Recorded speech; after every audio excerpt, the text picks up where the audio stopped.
là. Merci pour votre présence. Le 29 septembre dernier, le gouverneur de l'ex-province du Katanga, le richissime businessman, l'homme d'affaires, Moïse Katumbi, avait annoncé sa démission, provoquant ainsi des séismes sérieux, si je peux le dire ainsi, dans le microcosme politique du Grand Congo. Cette démission, qui bien sûr intervenait juste près de 2 semaines après l'implosion de la MP, de la majorité présidentielle, et donc la création du G7, le groupe de 7 fondeurs de la majorité, comme on le dit.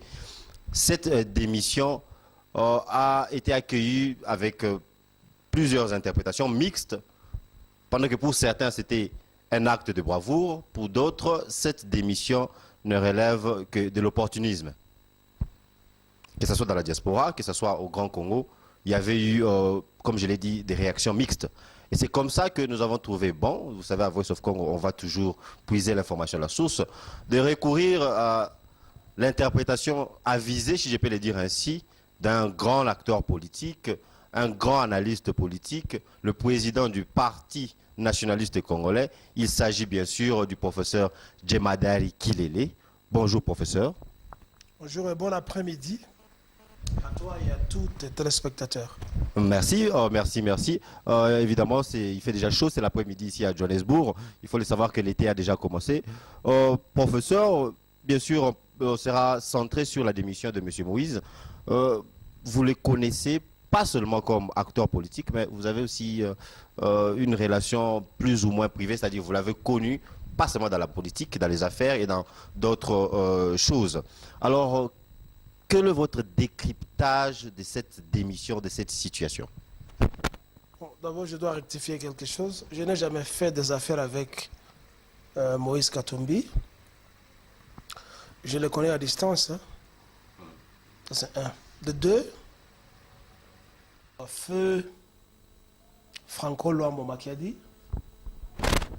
dans ces derniers jours, ou peut-être bien avant ça, mais c'était dans les derniers jours du maréchal Mobutu, avait chanté une chanson faisant la propagande de Mobutu, d'un énième septennat de Mobutu.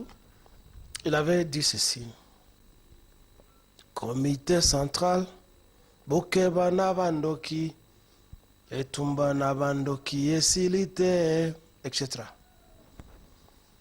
Le MP, le PPRD, sont un cercle de sorciers politiques. Ce sont des bandoki. Et tout celui qui est initié à la sorcellerie ne trahit pas un autre sorcier. Les Illuminati ne se trahissent pas, mais s'ils veulent décider de tuer quelqu'un, ils le font. Alors, dire que sa démission a fait un tsunami au Congo, je doute. Je ne suis pas au Congo, je n'y vis pas pour le moment. Bon, les gens s'y attendaient. Hein. Je ne trouve pas qu'il y avait quelque chose de nouveau dans sa démission. Je le vis en direct sur TV5, la station française, une des stations françaises, en train de justifier pourquoi il devait démissionner. Il est sorcier comme les autres. C'est un sorcier politique. Le PPRD l'a enrichi. La majorité présidentielle l'a enrichi. Mais je dois reconnaître une chose, franchement, que c'est quelqu'un qui a eu de l'argent bien avant l'arrivée de celui qu'on appelle Joseph Kabila au pouvoir. Donc, c'est un enfant qui a grandi dans l'opulence, hein, et qui a fait son argent bien avant ça. Mais son adhésion à ce parti a ajouté plus que ce qu'il avait gagné même avant. Donc, c'est un membre à part entière que je ne crois pas peut démissionner sincèrement de ce cercle vicié de politiciens péperdiens. Ça nous rappelle le tshisekidisme. Hein? On a parlé des groupes de 13 parlementaires, qu'on pouvait aussi appeler G13, Aujourd'hui, on nous parle de G7, un peu apparenté au pays le plus développé au monde. On parlera aussi des G5 hein, et des G6 et des G10. C'est vraiment impressionnant comme expression. Je demande au peuple congolais de ne pas y croire. Cette démission est une entente amicale entre les membres d'un même cercle des oppresseurs du peuple congolais. Oui, il a posé certains actes de bienfaisance par-ci par-là, au Katanga ou au Congo et partout peut-être au monde. Mais cela ne suffit pas. Ça n'a pas développé le Congo. Je ne dis pas que c'est lui seul qui devait développer le Congo. Je doute seulement de sa démission. Une démission qui n'est pas sincère, comme vous le dites, mais une entente amicale, vous ajoutez. Mais comment peut-on s'entendre entre amis de s'affaiblir mutuellement? Parce qu'il faut le dire, cette démission qui intervient 2 semaines après que la majorité présidentielle est déjà fragilisée, cette démission ne vient-elle pas rendre les choses même pires? Une entente amicale, mais qui fragilise, qui affaiblit les gens, la majorité.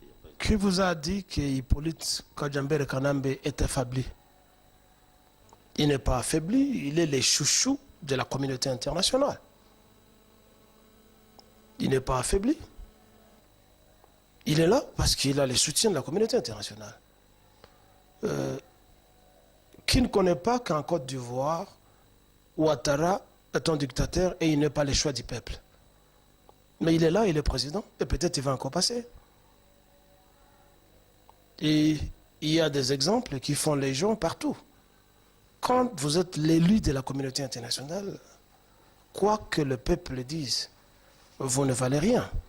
Et je disais donc, et je martèle là-dessus, que sa démission n'est pas sincère, je les connais, et lui et Kyungwa Kumwanza, ce sont des hypocrites, ce sont les membres du PPRD, ce sont des escrocs, les deux, et ça je le dis. Et ils savent pourquoi je dis qu'ils sont des escrocs, les deux. Alors si elle n'est pas sincère, qu'est-ce qui est caché? Quel est leur agenda alors, d'après vous? Bon, il est vrai que Moïse Katumbi peut être le prochain président du Congo. Ce n'est pas parce qu'il le mérite, hein, parce que pour être président, avec la communauté internationale, on ne mérite pas.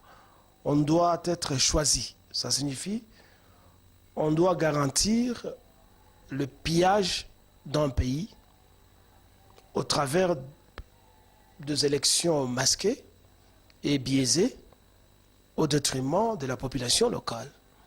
Je disais donc qu'il peut être le prochain président parce qu'il a les soutiens internationaux. On a vu à l'entour des Hippolyte Kajambere Kanambe, il n'y a pas quelqu'un qui peut supplanter à l'autre.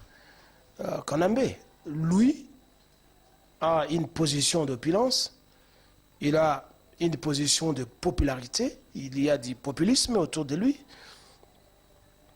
Alors, le placer comme président peut encore aider la communauté internationale de continuer à masquer une population déjà aveuglée depuis longtemps et d'être président. Il va toujours continuer à s'enrichir et à enrichir la communauté internationale. Je demande donc à la population congolaise de ne pas être naïve et de continuer la lutte jusqu'au bout. Ce n'est pas Moïse Katumbi qui représente les intérêts de la population congolaise. Ce n'est pas Kyungwa Kumwanza non plus qui le fait ou qui peut le faire. Ce n'est pas quelqu'un qui a été dans les PPRD qui peut défendre les intérêts de la communauté, enfin de la population congolaise. Nous devons nous battre jusqu'à ce que nous puissions défaire tout le monde qui a fait partie du gouvernement d'occupation pendant ce presque 15 ans ou 16 ans. Ne pas croire à Moïse Katumbi, ne pas croire à Kyungwa Kumwanza, ne pas croire à aucun des ministres, de quelle obédience soit-il, qui a occupé une position pendant cette période d'occupation, d'humiliation et d'oppression. C'est le néocolonialisme tout fait. Y mettre un métis, c'est le néocolonialisme. Le Congo doit être géré par un Congolais authentique de peau noire. Appeler ça un langage divisionniste ou un langage de haine, je n'ai pas des excuses à donner à quelqu'un parce que c'est notre pays. Un métis peut bien être congolais. Bon, je le dis très bien, mais il représente quelle tribu? Hein? Nous avons besoin des Congolais de peau noire. Qu'on nous dise qui est ce noir, de peau noire comme moi qui peut être président en France, alors qu'il est nationalisé français ou il est né en France. Toi, comme tu es là, né en France, toi tu peux être président en France. Ou si ton père était métis, bon, Obama, c'est un cas spécial. Alors, vous dites que, en bref, c'est que vous entendez dire que toutes ces démissions et tout ça, ce sont que des manigances avec objectif de passer le bâton à Moïse. C'est-à-dire, Kabila est sur le point de passer le bâton à Moïse. C'est ça votre analyse. C'est un théâtre, c'est une distraction, comme ils en sont habitués, c'est une distraction. Je rappelle au peuple congolais de ne pas se laisser distraire. Bola Moka. Et Tumba na bandoki et Sirina noté. Nous sommes entourés par des bandoki et gérés par les bandoki. Ce n'est pas lui qui va représenter les intérêts du peuple congolais parce qu'il a trop amassé de l'argent. Nous avons besoin d'un oiseau rare comme moi.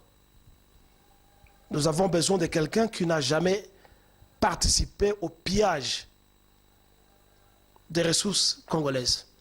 Nous avons besoin de quelqu'un qui n'a jamais trahi le peuple congolais.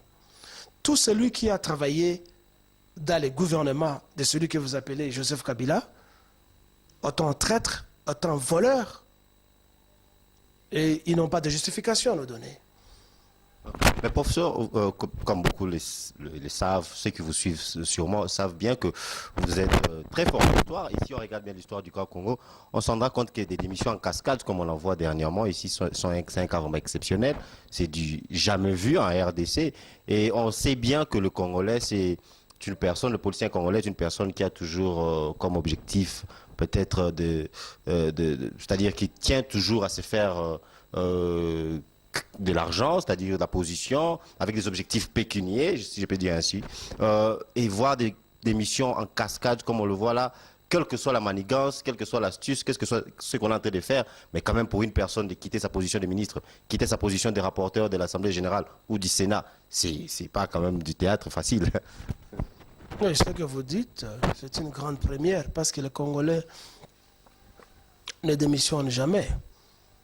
Nous avons des Congolais qui se sont fossilisés au pouvoir jusqu'à 80 ans, jusqu'à 90 ans presque, même dans des compagnies privées ou étatiques ou para-étatiques, qui n'ont jamais voulu aller en pension et qui ne veulent jamais démissionner.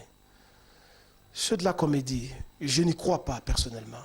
C'est une histoire bien préparée dans un laboratoire pour distraire le peuple congolais. Les véritables démissionnaires devraient le faire dès le début. On vous propose un poste malgré la faim, malgré la crise, parce que vous défendez les valeurs sociales. Vous ne pouvez pas adhérer à une organisation oppressante ou oppressive. Le gouvernement de ce Rwandais qui a supplanté le gouvernement du nationaliste Laurent Désiré Kabila, c'est un gouvernement des oppresseurs, de traîtres et de voleurs. Professeur d'université, de l'école secondaire ou de n'importe quelle obédience où un ministre peut provenir, aussi longtemps qu'on adhère à un gouvernement d'oppression, on ne mérite pas et on n'a aucun crédit, quel que soit un acte post-mécontentement, ça n'a pas de valeur. Ça n'a pas de valeur parce qu'ils ont beaucoup profité pendant toute cette période sous ce même gouvernement d'occupation. Ils n'ont rien à nous offrir afin de pouvoir nous persuader de leur changement d'esprit. C'est une démission de repositionnement. Dès qu'on passe le bâton à celui qu'on prépare ou qu'on a déjà préparé, qui est allé se cacher à Londres pendant un moment, on disait qu'il a été empoisonné, dès qu'il passe, il va récupérer le même joueur. Kyungu ne va pas manquer dans ce gouvernement. Et les autres ne vont pas manquer dans ce gouvernement. Et le peuple congolais reviendra pour applaudir. Tu vois là, gouvernement Yassika, gouvernement Yassasa, Abani Baba, tu es bien, ça sera la même chose. Mais qu'y a-t-il de mal? En fait, si je comprends bien, vous le savez aussi bien de la diaspora, et même ce qui a créé ce qu'on appelle aujourd'hui le coma de la diaspora, et même toutes les négativités parlées au sujet de M. Kabila sont basées sur le fait de sa nationalité. On se dit toujours que non, il est d'origine rwandaise, tout ci et tout ça, il n'est pas congolais, il n'aime pas le Congo et tout ça. Mais qu'y a-t-il de mal à passer le bâton à quelqu'un comme Moïse qui, d'abord, est officiellement un Congolais, on le sait bien, on connaît ses origines mieux que celles peut-être de Kabila, mais aussi vu son bilan, c'est-à-dire sur le plan économique, dans la province du Katanga, ce qu'il a fait pour les Katanga, qu'y a-t-il de mal de passer le bâton à une personne comme celle-là? Il est de notre légitime droit de choisir qui doit être notre président. Nous n'avons pas de leçons à recevoir de la communauté internationale ou de n'importe qui que ce soit. Si nous avons toujours accusé ou dénoncé Hippolyte Kanambe comme étant un Rwandais, c'est de notre droit. Il n'y a aucun Congolais qui est président au Rwanda. Il n'y a aucun Congolais qui est président en Ouganda. C'est de notre droit d'avoir un Congolais authentique des peaux et des tribus chez nous. Quelqu'un qui n'a pas un pied dehors et un pied dedans. C'est de notre droit. Ça, c'est un. De deux, je venais bien de le justifier. Ce n'est pas du racisme, mais Moïse a travaillé avec un oppresseur. Alors, il n'a pas de crédit vis-à-vis de nous, la population. Quoi que tu dises, un bilan positif, qu'est-ce qu'il a fait? Quand on prend de la chaux et on badigeonne l'alentour de rond-point Moïse Tchombe où on va répandre de vieux monuments et vous appelez ça un bilan positif, ou seulement parce que Mazembe gagne les coupes d'Afrique, ou seulement parce qu'on a aménagé la frontière Kasumbalesa. C'est pas ça. Je ne mets pas toute la faillite du Congo sur Moïse Katumbi. Ce n'est pas un seul individu qui peut développer le pays, c'est une synergie gouvernementale. Mais il fait partie, vous savez, de la traîtrise. C'est ça mon problème. Il a été gérant dans ce gouvernement d'oppression qui nous a menti pendant presque 16 ans, avec ces 5 chantiers, ces 10 chantiers ou ces 30 chantiers. Nous en sommes à la fin. Où se trouvent les 5 chantiers? À part repeindre l'avenue du 30 juin, le boulevard du 30 juin, et construire quelques immeubles. Mais qu'en est-il du pouvoir d'achat de la population congolaise? Qu'en est-il au moins de la réduction de la misère du peuple congolais? Qu'en est-il de la scolarisation de nos enfants? Qu'en est-il de la dédollarisation de la monnaie congolaise afin de pouvoir avoir une monnaie authentiquement congolaise et qui nous fait valoriser partout? Qu'en est-il de la construction des grandes infrastructures? Qu'en est-il de paiement des salaires des fonctionnaires? Qu'en est-il de la démocratie réelle? Vous voyez ça? Nous ne croyons pas à ce qui va se passer bientôt parce que nous, le PNC, nous ne croyons pas à une démocratie sponsorisée. La démocratie doit être authentique. C'est une expression authentique d'un peuple et non pas une importation ou une imposition ou une sponsorisation d'une certaine communauté ou d'un certain groupe de gens qui visent d'exploiter un pays quelconque, comme ça s'est fait au Congo. Ceux qui ont été attentifs à vos interviews passées, il y a une fois où vous l'avez demandé de se prendre en charge, vous l'avez demandé d'affronter, d'enlever la peur et tout ça, mais c'est ce que vous l'avez toujours demandé, d'affronter peut-être le président Kabila, comme on le dit, mais c'est ce qu'il a fait et vous n'y croyez pas quand il le fait. Pourquoi? Je ne me contredis pas, j'ai déjà dit ça. Quand bien même qu'on dise que mieux vaut tard que jamais, mais ça a été tard. Ça a été tard. C'est tardif. Vous voyez ça? C'est tardif et nous ne croyons pas que sa démission nous donne une leçon pédagogique en dernière minute. Nous ne croyons pas. Eh bien, moi, je me suis opposé à ce système depuis longtemps et je suis resté constant. Appelez ça la folie ou tout ce que vous voulez. Mais depuis longtemps, j'avais montré mes couleurs. Et je suis resté ce que je suis. Il ne l'a pas fait. Sans doute, je respecte les choix de tout un chacun. Mais ça a pris du temps. C'est presque 16 ans. Il a amassé beaucoup d'argent. Je ne suis pas jaloux de sa richesse. Mais au bout de 16 ans, ou 14 ans, ou 15 ans, ayant travaillé dans ce même pouvoir, quel menu il va nous donner? Rentrons du côté de Tshisekedi, mais c'est la même chose. Le peuple congolais a soutenu Tshisekedi à la folie. Je le répète, je suis un zélomombiste, mais il n'y a pas eu une personnalité plus populaire au Congo que Tshisekedi, politiquement parlant. Mais le peuple congolais l'a soutenu jusqu'au bout. Mais ce n'est qu'à la vieillesse comme il devient un ayant politique. Je dis ayant, hein, des habits déchirés. Que maintenant le peuple commence à se rendre compte de sa tricherie qui est surtout un traître, il ne valait rien. Parce qu'il a travaillé dans le système. Parce qu'il ne s'est pas retiré bien avant. Malheureusement, ceux qui se sont retirés l'ont payé de leur vie. Les Koudia Kubanza qui sont morts, le major Kaloumé et le reste qui ont dit non. Tu vois, ces gens-là sont de véritables opposants qui voulaient le changement de pouvoir. Mais lui, tout comme Tshisekedi, on fait la romance avec les systèmes d'oppression. Alors, ils n'ont aucun mais à servir au peuple congolais. Tardivement, le peuple congolais doit s'éveiller et chercher l'oiseau rare ailleurs. Que cela déplaise à la communauté internationale, on n'a pas d'excuses à donner. Le choix de nos dirigeants dépend de nous-mêmes. Et si nous devons continuer à choisir la médiocrité ou la complicité, eh bien, ne pleurons pas. Ne pleurons pas.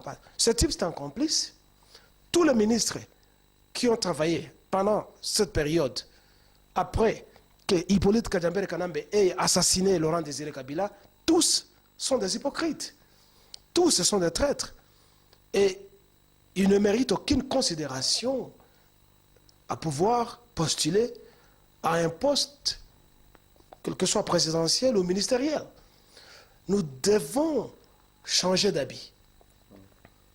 Nous devons épurer la classe politique congolaise. Il faut une purge et donner la chance à une nouvelle classe. Une nouvelle classe ne signifie pas les jeunes. Une nouvelle classe signifie ceux-là qui n'ont jamais été dans ce jet de traîtrise et de vol. Des systèmes et tout ça. Lors d'une intervention télévisée, le porte-parole du gouvernement, M. Lambert Mende, à la question qui lui était posée de savoir si M. Kabila avait peut-être peur ou avait été peut-être effrayé par la démission de Moïse Katumbi. La réponse était que pensez-vous que le créateur peut avoir peur de la créature? Un peu comme pour dire que M. Katumbi est une création de Joseph Kabila parce que c'est lui qui avait sponsorisé peut-être la campagne pour le poste de gouvernorat de M. Katumbi. Avez-vous quelque chose à dire sur ça?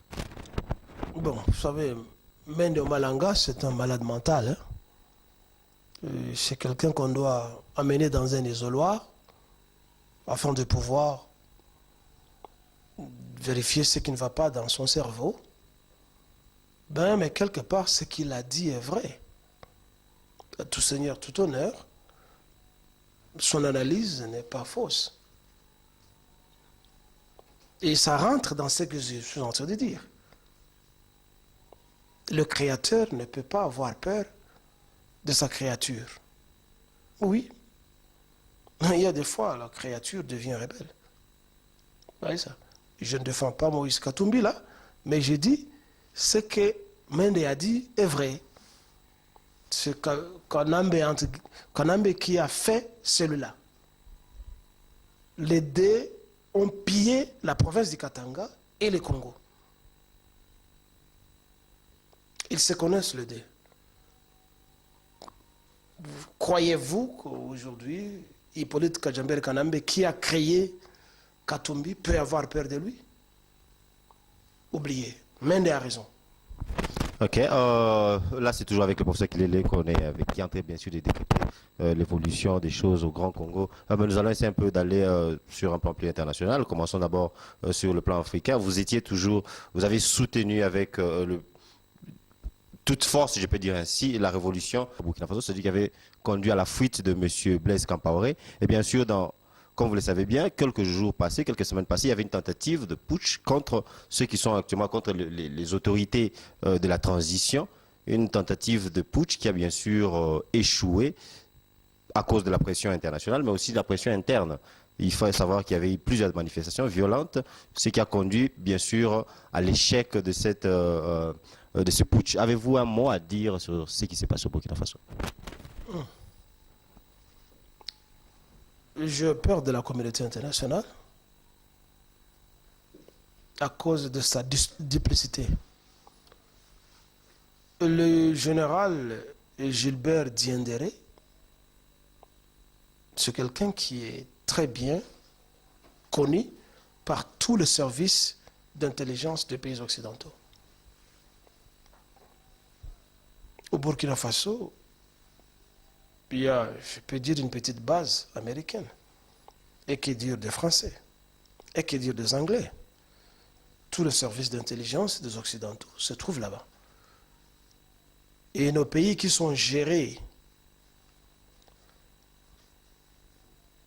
par des présidents domestiques et domestiqués ne peuvent pas se prévaloir d'une intelligence qui n'est pas inféodée aux services d'intelligence occidentaux. Alors, Diendéré, c'est quelqu'un qui était bien connu. Je ne crois pas qu'il y ait eu un coup d'État ou une tentative de coup d'État. J'exclus ça.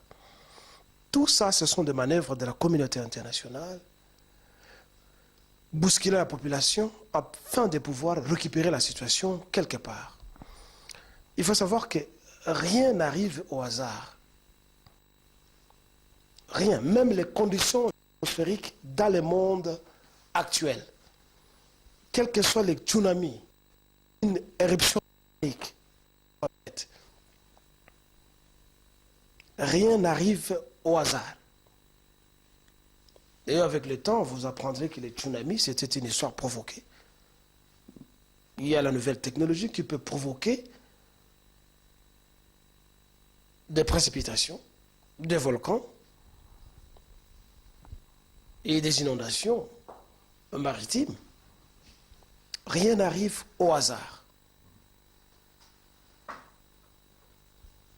Ce qui s'est passé au Burkina Faso, c'est une histoire sponsorisée par la communauté internationale. Dans quel but? J'ai bien dit, dans le but de récupérer la situation et de se repositionner. On bouscule un peu les gouvernements qui se disent démocratiques qui étaient là-bas, qui voulaient écarter les anciens du camp de Compaoré. Et après, on les récupère d'une manière ou d'une autre. Bon, on nous dit que 13 ou 14 ont été appréhendés et les meneurs du coup s'est réfugié à la nonciature et on a gelé leurs affaires. Bon, ça c'est un menu qu'on sert à la population. Mais quelle est cette population qui va vérifier les transferts de comptes? Vous ne connaissez pas qui est gouverneur de la banque, s'il est un Illuminati, s'il est un homosexuel ou une lesbienne qui y est du même cercle. Il ne va pas trahir Diendéré. Il ne va pas trahir les autres. Je voulais donc dire que le peuple burkinabé doit continuer à se défendre et à conserver leur démocratie. Ils se sont battus pour ça. Nous sommes de cœur avec vous. Les choix de dirigeants qui doivent vous diriger dépendent de vous. Et continuez à répandre cette fièvre partout en Afrique afin que les gens puissent se prendre en charge. Toujours dans le plan international, il y a aussi la situation de la Syrie. Pendant que l'Assemblée nationale était les assises prenaient place, c'est-à-dire l'Assemblée annuelle de l'Assemblée des Nations Unies, la réunion annuelle prenait place et juste quelques jours après qu'on ait annoncé la reprise des coopérations militaires entre les États-Unis et la Russie, et bien voilà, des frappes russes signalées en Syrie, pendant que déjà il y a des avions français, il y a des avions américains qui bombardent là-bas presque chaque jour. Les Russes se présentent sur le plateau, sur la scène, disant qu'ils frappent contre l'État islamique. Mais selon les Américains, ce n'est pas le cas. Ils disent qu'il y a, en fait, ce sont des attaques aussi menées contre des rebelles modérés, si je peux dire ainsi comme ça, mais appuyés par la CIA. C'est un amalgame terrible. Qu'avez-vous à dire? Quel est votre décryptage de cette situation? Je suis content que la Russie est entrée en jeu depuis longtemps, depuis la fin de ce qu'on a appelé la guerre froide. La Russie était restée calme parce que pendant toutes ces années, la Russie était marginalisée, traitée de communisme, de socialistes, des antichrists et tout ce que les Occidentaux disent d'eux. La superpuissance de la Russie ne se faisait pas voir à travers le monde. On ne voyait que l'Amérique, la France et l'Angleterre comme étant les superpuissances du monde. Et cependant, tous ces pays ont tous, pour me répéter, peur d'un seul pays, la Russie. Parce que si la Russie n'était pas puissante, les médias occidentaux ne parleraient pas trop de la Russie. Ces médias parlent trop de la Russie parce que ces pays ont peur de la Russie.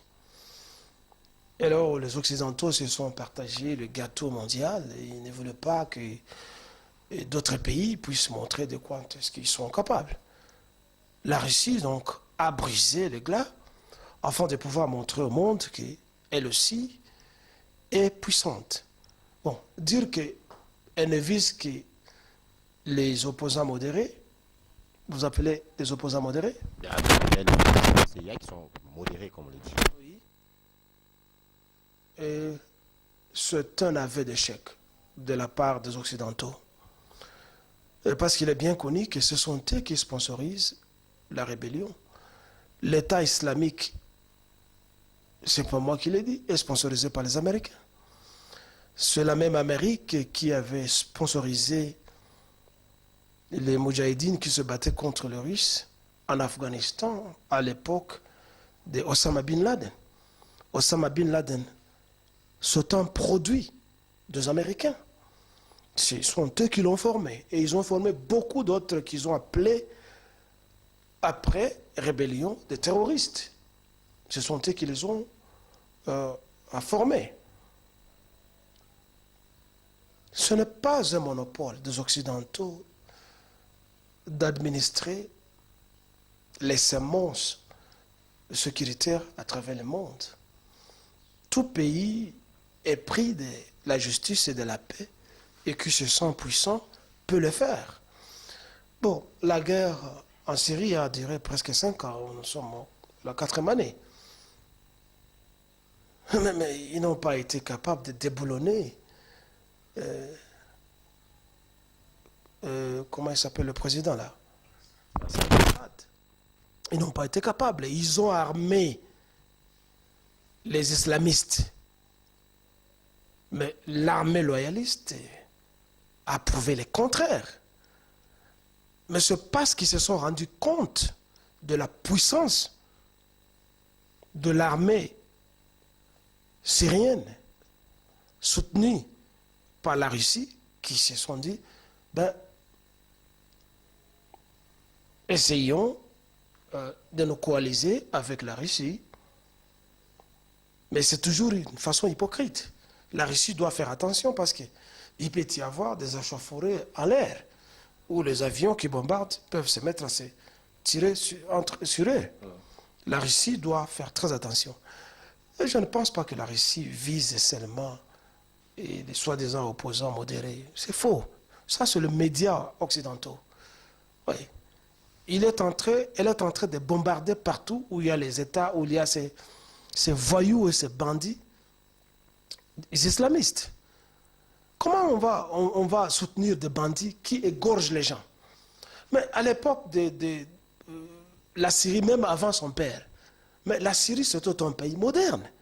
C'était un pays développé. C'était un pays qui avait tout. Malgré la dictature, je ne soutiens pas la dictature comment il s'appelle? Assad. Et puis je n'ai pas de preuves sur sa dictature. Bon, son père avait été un autre dictateur, comme on le dit. Mais les gens vivaient. Mais il y avait la sécurité. On n'égorgeait pas les gens. Mais qu'est-ce que cette histoire de l'islam d'imposer aux gens de croire à leur Allah et tout celui qui ose respecter, on doit l'égorger comme une chèvre? C'est quelle religion? Et comment eux, les Occidentaux, qui sont épris de la justice et de la démocratie, peuvent soutenir des groupuscules de bandits, de voyous qui n'ont pas de respect à la dignité humaine? La Russie voit devant sa porte un terrorisme grandissant. Il a fallu alors prévenir l'expansion du terrorisme. Et d'une manière légitime, eh bien, elle doit le faire. Nous nous rappelons quand les terroristes tchétchènes ont fait exploser des trains à la gare de Moscou. Ils ont tué des enfants, ils ont pris des enfants en otage. Ça doit avoir traumatisé la Russie. Alors tout pays qui pense à sa sécurité doit avoir un système de prévention d'attaque. La Syrie n'est pas très loin de la Russie. Et nous savons comment est-ce que le terrorisme s'étend à travers le monde. C'est comme une poudre.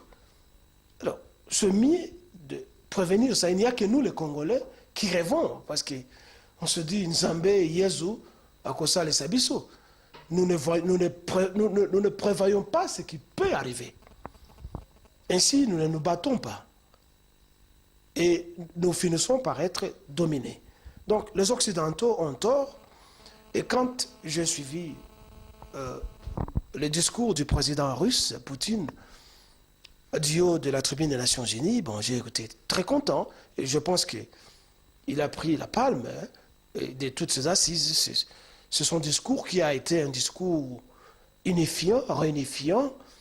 Ça n'a pas été un discours divisionniste. Et il a demandé aux Occidentaux, en leur proposant que l'unique façon de combattre le terrorisme, c'est de les attaquer sur leur terrain.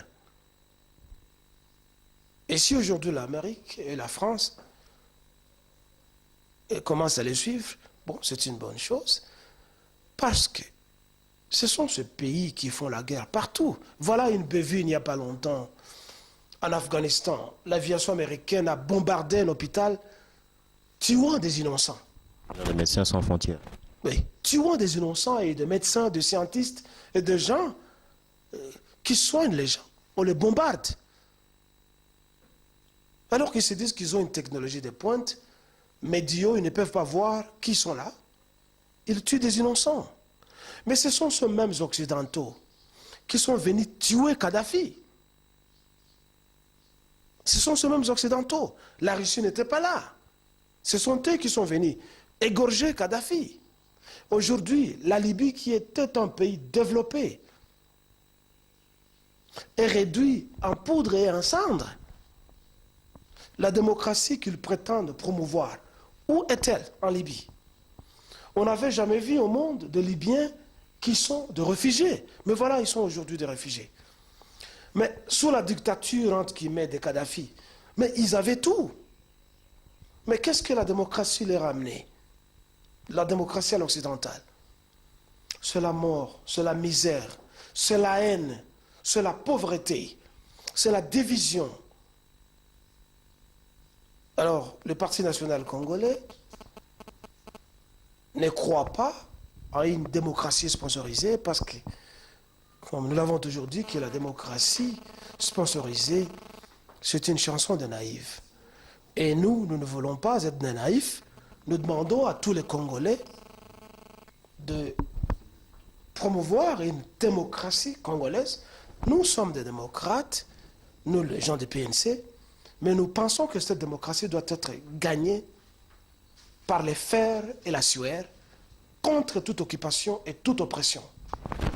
Alors, voilà, j'espère que vous avez aimé cette analyse faite par le professeur Djemadari Kilele. Nous avons parlé de la démission de Moïse Katumbi en RDC. Nous sommes allés sur le plan international africain avec le Burkina Faso, mais aussi avec la Syrie. Je sais que vous avez aimé cette analyse avisée, si je peux le dire ainsi. Professeur, nous sommes vers la fin de notre émission d'aujourd'hui. Un mot de la fin. Je rentre sur la question de le démembrement du Congo. Nous en avions parlé la fois passée.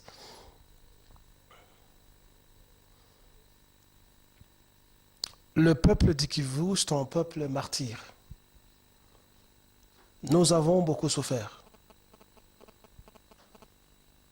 Pendant qu'il y a le festival à l'ouest du Congo et au centre, pendant qu'il y a des signes de développement dans ce parti du Congo, le Kivu reste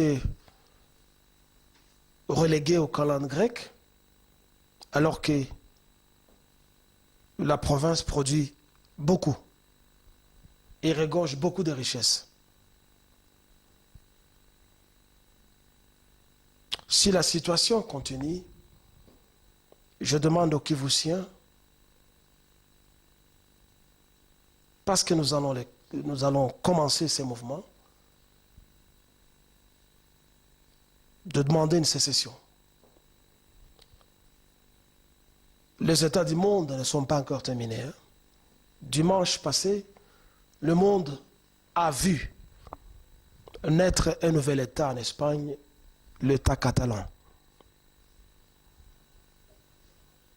Tout cela, c'est parce que les Catalans, c'est le poumon de l'économie espagnole qui donne plus à l'État central et qui ne bénéficie de rien. À cause des injustices au Congo,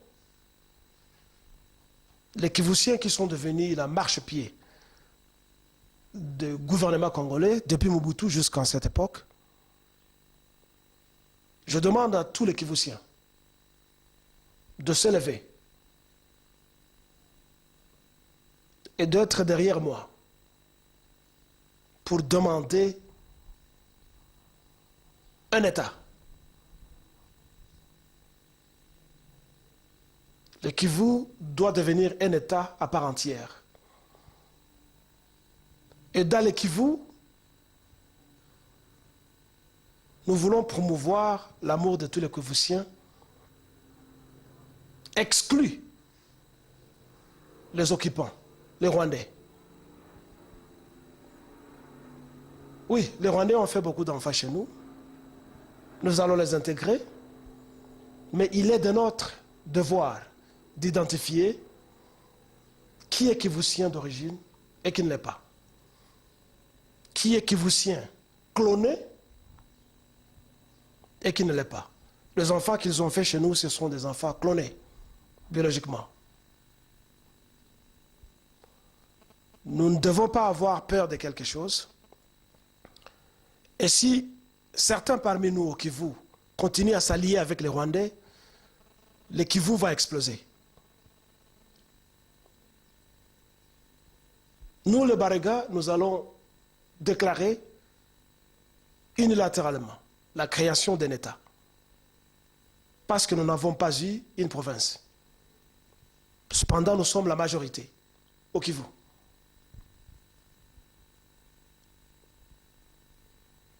Les mots que je lance, je demande à tous les Kivoussiens d'y penser. Nous en avons marre des gouvernements traîtres. Nous en avons marre des gouvernements impuissants. Nous en avons marre des gouvernements terroristes. Nous en avons marre des gouvernements qui travaillent à la solde de la communauté internationale. Le Congo a tout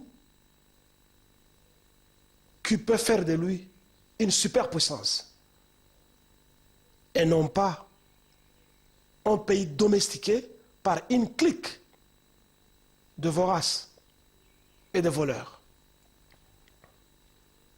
L'injustice va nous diviser. Un message puissant de la part du professeur Djamada Ekidele. Je suis sûr que dans les émissions à venir, nous allons nous atteler un peu plus sur cette question des sécessions kivoussiennes. En attendant, merci à toute l'équipe technique, merci à tous les abonnés de Voice of Congo. Moi, c'était Eric Boukoula et merci au boss François Chimpouki.